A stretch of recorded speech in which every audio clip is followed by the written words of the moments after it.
What's up, everybody? Welcome to Podcast Now. I'm Alex. In this video, I'm going to be talking about how to fix Life is Strange Season 2. So, I'm going to be talking a lot about Max. It's going to be pretty much like the first half or 3/4 of this video. I want to talk about Max in particular because I think she's a really big person and just thing in general that could have really helped this season out. But we're going to be talking about everything in general, or a couple of other ideas of what I think they could have added or changed in general about this season in order to have fixed it. Now, you don't have to agree with me on these things, and you may think that some of these things aren't broken in the first place to need to be fixed. That's totally cool. You could still follow along, though. These are just basic ideas of what I would have changed to make this season overall better. I really believe it could have been so much better with help of the first season.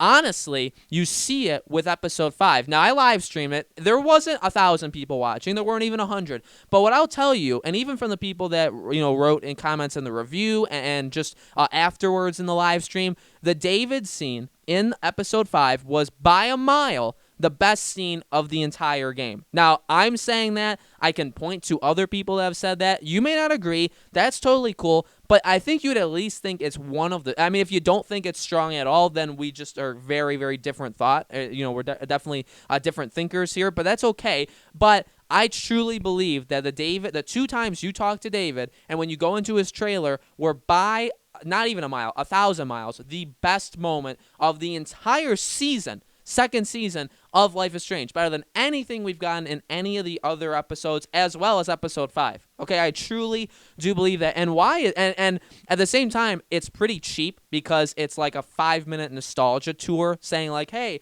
remember these things from season 1? Remember these characters that you love? Let's just throw them in for really no good reason. We're never going to bring them back up for the rest of the episode, but let's just throw it in because it is called Life is Strange, even though this game has nothing to do with Life is Strange. We've actually talked about that in the past. It's got nothing to do with it, but let's throw it in there just for like brownie points from like the hardcore fans. So like even I can point to like faults and problems with that, and I can only do that because it was such a small section of one episode, and that was really it, other than seeing Arcadia Bay either there or destroyed in the first episode, which also coincidentally is one of, if not the second best, strongest moments of the entire season. But, okay, so what's my point? Well, it was very good. I loved it. I was dead silent. I mean, I was tearing the episode apart for the other 2 hours, but when I was talking to David, when I was going around his trailer, I actually looked at every single thing possible in that trailer, which is what I did in Season 1. In Season 2,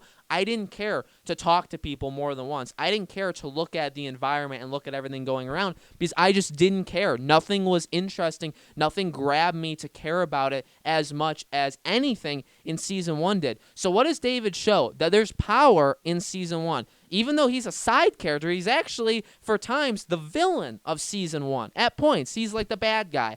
I still loved those scenes and loved seeing the picture of Max and Chloe was amazing. And somebody even said like that's their favorite part of the entire episode. So what am I saying? Well, if you just brought Max back for this season, it would have been 1,000 times better. It really would have. I don't care how you do it, but just the fact of bringing Max back, and again, we've talked about this in the past, you couldn't really bring back Chloe. Now, in the game, if you chose that Chloe lives, Chloe will actually call David, and you don't hear her, but obviously he's talking to her. He tells her to wish Max good luck, and he actually says her name. You see Chloe's picture. So, like, Chloe's still around, but obviously, she could be gone depending on the situation. And it sucks because I do like Chloe. I love the relationship between Max and Chloe. I know a lot of people will say that Chloe's a pretty weak character and she whines and is that kind of character in Season 1. It's fine if you think that, but I think Chloe's a strong character. But my point is, it's impossible to have brought her back. For an entire season, to go off of one of the 2 endings of Season 1, you really couldn't have done that. So only Max is really an option. But again, you look at the power of just bringing back one side character that's not even all that likable from Season 1, and just the nostalgia of Season 1 in general for those 5 minutes was incredible. And now, think about it, of bringing back the main character, the one with powers. And again, it makes sense. Like, I'm not talking about making this like a split glass unbreakable kind of thing, like an M. Night thing, like that kind of weird superhero stuff. like, in a way, it kind of would be that, and maybe you don't want to go down that path, but realistically, they could have done something like that. They could have had her mentor Daniel, because Sean is the brother. He's supposed to be the mentor figure, but he's pretty terrible at it. And again, I mean, I'm not going to explain it in detail. I talked about it actually at length in yesterday's video. I think they're just bad characters. I think Sean is a bad person. I think Sean is a bad brother. I think he's badly acted. I think he's badly acted. Everything. I think just everything about him is bad. But mentor role, he's about as bad as it can get for Daniel. I mean, he's just bad for him as a person. Max fundamentally is a good person. Again, I've said every single video, say what you want about her character, but she's at her heart, she's a good person. She would try to help him. She knows what it's like to have these powers that sometimes are out of her control. Now, actually, that's not exactly true. I mean, Daniel will have those like temper tantrums where he just throws and he'll use the powers accidentally. But for the most part, he actually has a pretty strong grasp of when and when not, or how to use his powers. Sean tells him when to do it, but Daniel knows like how to do it, just in general. Max, a big part of season 1 was Max had a lot of trouble figuring out really how her powers worked, right? Sometimes, like, she wouldn't accidentally do stuff, but she made mistakes, and it was a really tough learning curve to be able to get used to literally using time travel, which is, in my opinion, the most powerful power there is. It really is. If you can manipulate time, past, present, future, stop time, stuff like that, you are basically unbeatable. And I'm not comparing strength level, but she does have the more powerful power in general. But she knows what it's like. So having her be like a mentor character to Daniel would have been better. In terms of like what else I would do to fix it, I would bring Max back. I would have her interact with Daniel or figure out a way where she can. I don't need her to sense it. I don't need her to be a Jedi and like know that somebody else has or knows how to use the Force.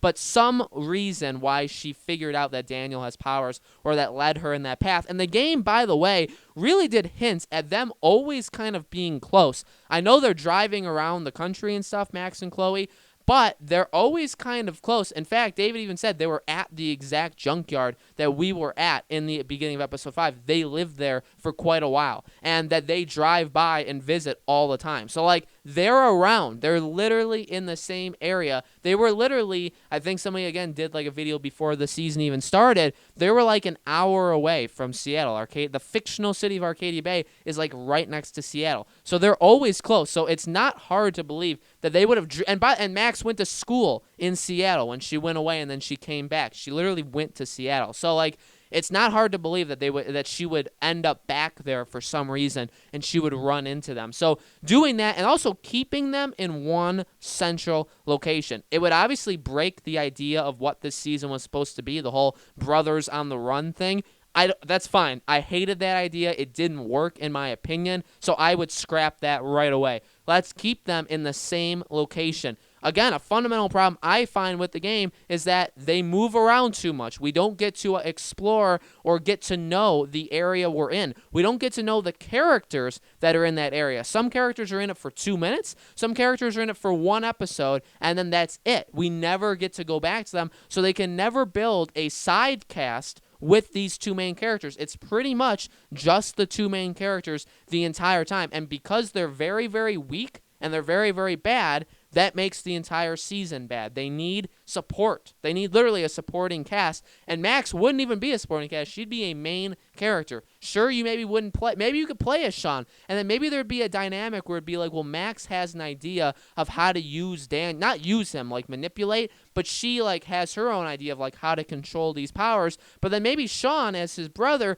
maybe he has ideas too. And he's like, well, I think we should maybe use it for this reason and that reason. And then maybe Max is like, well, no, you got to be really careful because you can't do this or that. And then that would create like a power struggle of like, well, maybe Max would become like a older sister to Daniel and Sean would be the older brother. And I'm not saying make Max the villain. I would hate that if they ever made Max the villain. But to give Max something where maybe there's a struggle between Sean and Max in general when handling Daniel. something like that. I don't know how you'd make a 5-episode thing about it. I don't know what exactly you would do. You would need a villain. Somebody, for God's sake, needs to be a villain in this game, besides the religious cult, which is just an over-exaggeration. Again, yeah, I know they exist, but still, like, you pick such a weird thing to do, and it's just so overly exaggerated. Maybe there's one in every, like, 10 states in the U.S., and you chose that as your primary villain for one episode, and then you moved away from it. So you would need to establish a primary villain as well, but, like, there you go. Keep them in one place, have Max come in as a mentor, maybe create like a power struggle between her and Sean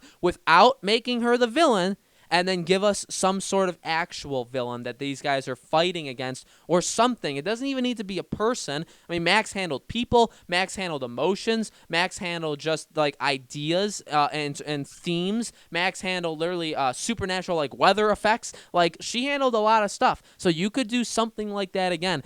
I truly believe there was just so many better things they could have done in this season than what they actually did. Let me know in the comments below, guys, because I'm kind of pitching the base things. Let me know if you guys have any other ideas. Even if you liked this season, what would you have done to make it better? What would you have improved about this season, or what would you have like added? Characters, settings, just themes, ideas, whatever. What would you have added to the season to make it overall better? Let me know in the comments below. Again, tomorrow we're gonna be talking about the future. I want to talk about if we will get a Life is Strange 3 or what will happen, after this game. Deck 9, Life is Strange 3 in general. So I'm gonna be talking about that tomorrow's video, and then in terms of these videos, they are probably going to end at least until we get more Life is Strange info in general. So we got another video tomorrow. I'll say my goodbyes as well in there. In terms of Life is Strange content, obviously I'm not going anywhere with other content. So make sure you guys are subscribed. Make sure you guys hit the bell icon, all that like, share, commenting stuff, and I will see you guys on tomorrow's video.